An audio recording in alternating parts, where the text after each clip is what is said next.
Hello नमस्कार सभी UPSC aspirants को और पीसीएस की तैयारी करने वाले स्टूडेंट्स को, अदर एग्ज़ाम की तैयारी करने वाले स्टूडेंट्स को। आज मैं इंडियन पॉलिटी से बुक्स लक्ष्मीकांत से फंडामेंटल ड्यूटीज मूल कर्तव्य पढ़ा रहा हूँ। ये एग्ज़ाम की दृष्टि से इम्पोर्टेंट ऐसे कि राजनीति निर्देशक सिद्धांत क्या होते हैं, मूल कर्तव्य क्या होते हैं, मूल अधिकार क्या क्या होते हैं। अगर इनको सभी को जैसे क्वेश्चन में दे दिया इनमें से कौन सा मूल कर्तव्य है, कौन सा मूल अधिकार है, तो आपको वो कंफ्यूज कर देगा। अगर आपको अच्छी तरह से याद है तो आपका क्वेश्चन आसानी से हल हो जाएगा। बाकी प्रीलिम्स में भी क्वेश्चन पूछा गया है मूल कर्तव्य से। तो सबसे पहले हम पढ़ते हैं जो स्वर्ण सिंह समिति की सिफारिश से संविधान के भाग 4 में अनुच्छेद 51 के में मूल कर्तव्य को शामिल किया गया था।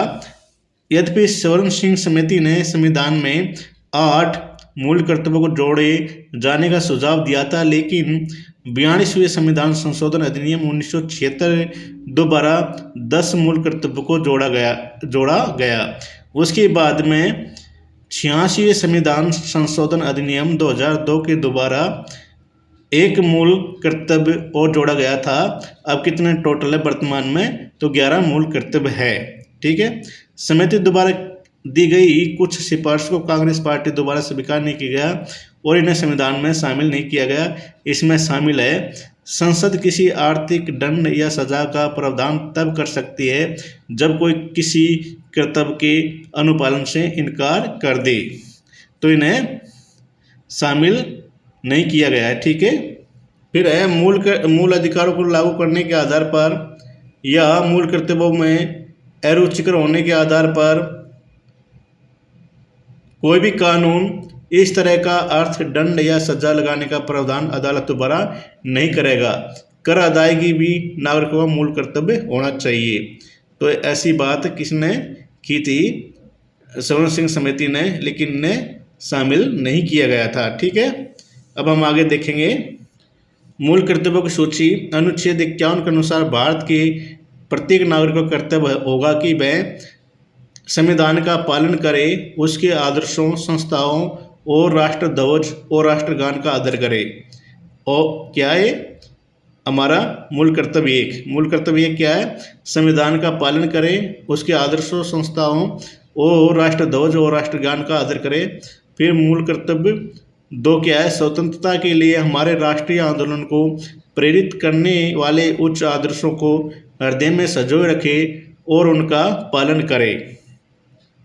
फिर मूल कर्तव्य 3, भारत की संप्रभुता, एकता और अखंडता की रक्षा करे और उसे अक्षुण्ण बनाए रखे। फिर मूल कर्तव्य 4, देश की रक्षा करे और हानि किए जाने पर राष्ट्र की सेवा करे। फिर मूल कर्तव्य 5 है, भारत की सभी लोगों में समरसता और सम्मान भातृत्व की भावना का निर्माण करे, जो धर्म, भाषा, प्रदेश या वर्ग आधारित सभी भेदभाव से दूर हो। ऐसी प्रथाओं का त्याग करे जो स्त्रियों के सम्मान के विरुद्ध है। फिर मूल कर्तव्य 6 है, हमारी सामाजिक संस्कृति की गौरवशाली परंपरा का महत्व समझे और उसका परिरक्षण करे। फिर मूल कर्तव्य है 7, प्राकृतिक पर्यावरण की, जिसके अंतर्गत वन, झील, नदी और वन्य जीव की रक्षा करे और उसका संवर्धन करे तथा प्राणी मात्र के प्रति दया भाव रखे। फिर मूल कर्तव्य 8 है, वैज्ञानिक दृष्टिकोण, मानववाद और ज्ञानार्जन तथा सुधार की भावना का विकास करे। फिर है मूल कर्तव्य 9, सार्वजनिक संपत्ति की सुरक्षित रखें और हिंसा से दूर रहें। ये ठीक है। क्या मूल कर्तव्य 9? सार्वजनिक संपत्ति सुरक्षित रखें और हिंसा से दूर रहें। फिर मूल कर्तव्य 10 है, व्यक्तिगत और सामूहिक गतिविधि के सभी क्षेत्रों में उत्कृष्ट की ओर बढ़ने का सतत प्रयास करे, जिससे राष्ट्र निरंतर बढ़ते हुए पर्यटन और उपलब्धि की नई ऊंचाइयों को छू ले। फिर है मूल कर्तव्य 11, 6 से 14 वर्ष की उम्र के बीच अपने बच्चों को शिक्षा के अवसर उपलब्ध कराना है। यह कर्तव्य 86 संविधान संशोधन अधिनियम 2002 के द्वारा जोड़ा गया है।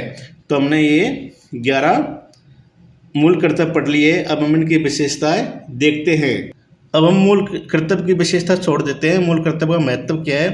तो इसमें नागरिकों की तब वो मूल कर्तव्य सचेतक के रूप में सेवा करते हैं जब वे अपने अधिकारों को प्रयोग करते हैं। नागरिकों को अपने देश, अपने समाज और अपने साथी नागरिकों के प्रति अपने कर्तव्यों के संबंध में जानकारी रखनी चाहिए, इनके बारे में जानकारी होनी चाहिए, जब भी जाके हम देश के प्रति राष्ट्र सेवा का निर्माण कर पाएंगे। मूल कर्तव्य राष्ट्र विरोधी एवं समाज विरोधी गतिविधियों जैसे राष्ट्रध्वज को जलाने, सार्वजनिक संपत्ति को नष्ट करने के खिलाफ चेतावनी के रूप में कार्य करते हैं।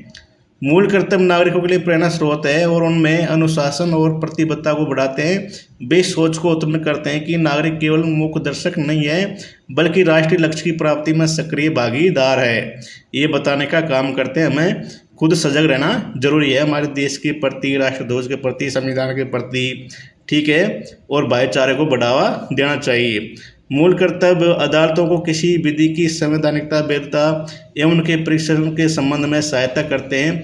1992 में उच्चतम न्यायालय ने व्यवस्था दी कि किसी कानून की संवैधानिकता की दृष्टि से व्याख्या में यदि अदालत को पता लगे कि मूल कर्तव्य के संबंध में विधि में प्रश्न उठते हैं तो अनुच्छेद 14 और अनुच्छेद 19 के संदर्भ में तर्कसंगत माना जा सकता है और इस प्रकार ऐसी विधि को असंवैधानिक से बचाया जा सकता है।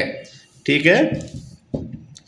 फिर जो पांचवा क्या महत्व, मूल कर्तव्य विधि दोबारा लागू किए जाते हैं। इनमें से किसी के पूर्ण न होने पर या असफल रहने पर संसद उनमें उचित अर्थदंड या सजा का प्रावधान कर सकती है।